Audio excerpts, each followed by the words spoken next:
3 times in the last month, I have been with someone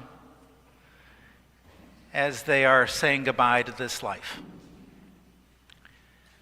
Sometimes it was the day of, or the week of, or sometimes a couple weeks before. And I knew I was seeing them for the last time, at least in this life. Some people have said to me, that must be really hard to do. And sometimes it is. And sometimes it's really beautiful. And there have been times and occasions as I'm saying the final prayers that we call last rites.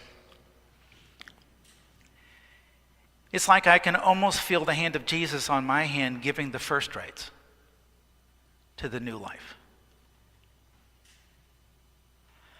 Often when you're with somebody right at the end, it's a great privilege. But often at the end, a lot of the things that people worry about and get stirred up about and all that, it just goes away.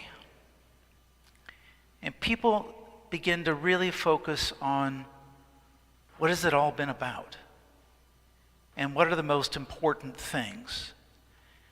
And sometimes I've seen people hesitate for years about saying the important things, but they do so at that moment.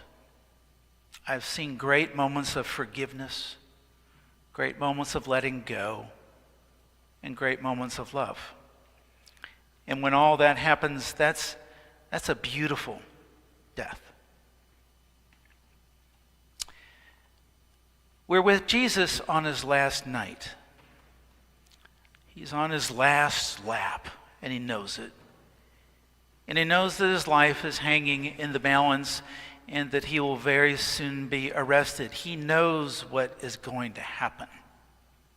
And he could have walked away, but he didn't.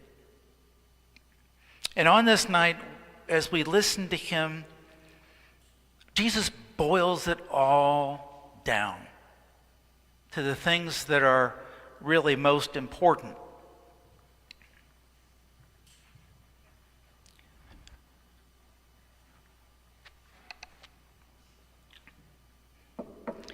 And there are 4 things I'm going to lift up from his last night: feeding, washing, commanding, and stripping. So we know that he's at the Last Supper. And he takes bread, blesses bread, breaks bread, and then shares bread. And this has been, since that night, the primary actions that Christians have done for 2,000 years. This is the primary way that we remember him, the primary way that we're fed by him. And we are reminded that we are spiritually hungry. And we are reminded that this bread brings us to his heart of mercy and heart of love. I need this bread every week. I need this bread more often because I get lost, forget who I am. I think that's probably one of the reasons I'm a priest. If I were one of you, I'd be a real mess. But every time I'm standing in front of you, I've got to say, all right, he's the host. This is his feast. And without him, I am a lost man. Now, please know that those 4 actions that he did on that night, he intends to do to us. Take us, bless us, break us, and then share us.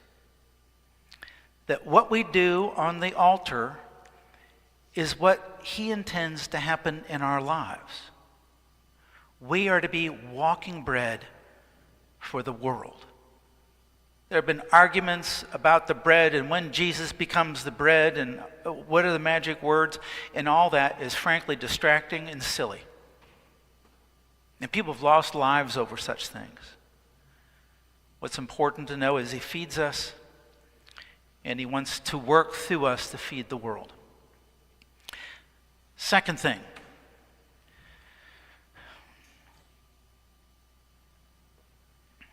After supper, he got up, took a towel, and knelt before the disciples' feet and began to wash them, which was the role of the lowest servant.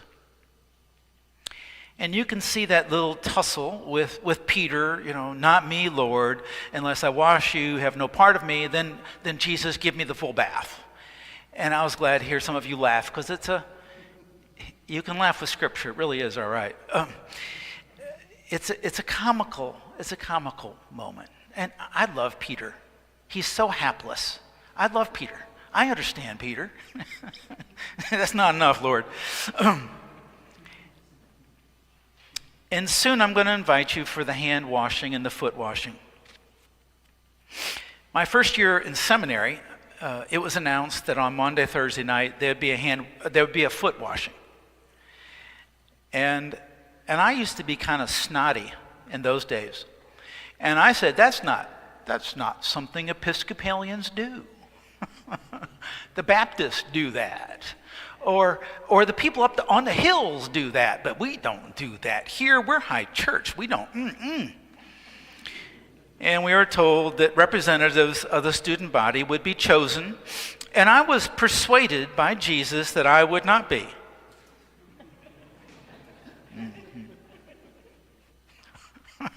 Where are you when I need you? And I was chosen. So the 12 of us stood in front of the community with the 12 faculty. And it was a moment a little bit like an 8th grade dance, like who's going to choose whom? And I'm not happy. I really don't want to be there. My feet are really gnarly. That's more than you want to know. Okay, I've used them a lot, and I'm like, and the Old Testament professor chose me. This is Joseph Ignatius Hunt. He had been one of the premier scholars in the Roman Catholic Church. And then on a dig that he was leading in the Holy Land, he fell in love with a nun. And they came over to be Episcopalians together.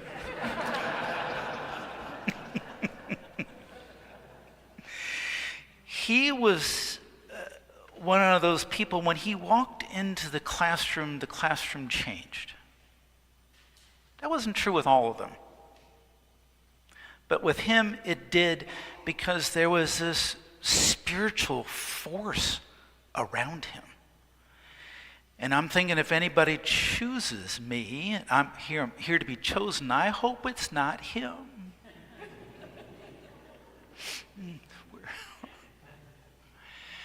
So we go up in front of the whole community, and I'm sitting there on the chair, and he goes, Jim, take off your shoes and your socks.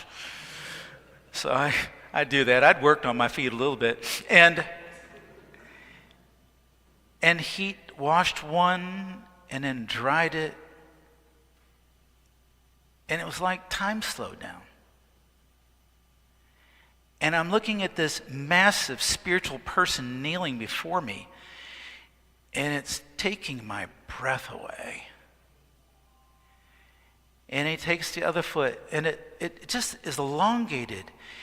And he finished, and I didn't know what to do. And then he looked up and says, Jim, Jesus is here. I'm going to invite you to come forward, and I know that some of you might have the reaction that I did. No, not me. And we do provide hand washing stations, and I'll say in a minute how it's going to work, and then 5 foot washing stations. And if you come up, lovely, and if you don't come up, if it's just pressing you too hard, I would ask you to talk to Jesus about what needs to be washed away in your life. Third thing, so he washes their feet, and then he says, I give you a new commandment. And that's where we get the word Maundy. The word Maundy is connected to mandate. He said, I give you a new commandment, and that you are to love one another as I have loved you. Now, hearing that love is a commandment is a little challenging. And that can only make sense if we receive his love. And some of us sometimes fight his love, or believe that we can't be loved, or believe that we need to earn his love, or believe that we can lose his love. And none of those things are right. They're all wrong. But in order to live into his commandment to love each other, we need to be bathed and surrendered into his love. I had an interesting afternoon. I was invited to go to Eastern Maine Community College. And I was invited to answer 2 questions and then be available for conversation. And some of you know that I'm willing to go just about anywhere to talk to anybody if you invite me. We got to live into our spiritual gifts. So why are you a Christian? Why are you a priest? And I talked for about 45 minutes. The professor, who could not have been more kind and inviting, said, now please leave room for them to ask questions, of course. And the class actually started before the class was supposed to start, because everybody who came in, I started asking them, what have you learned here? And I turned to the professor and I said, are we ready to start? And he says, you already did.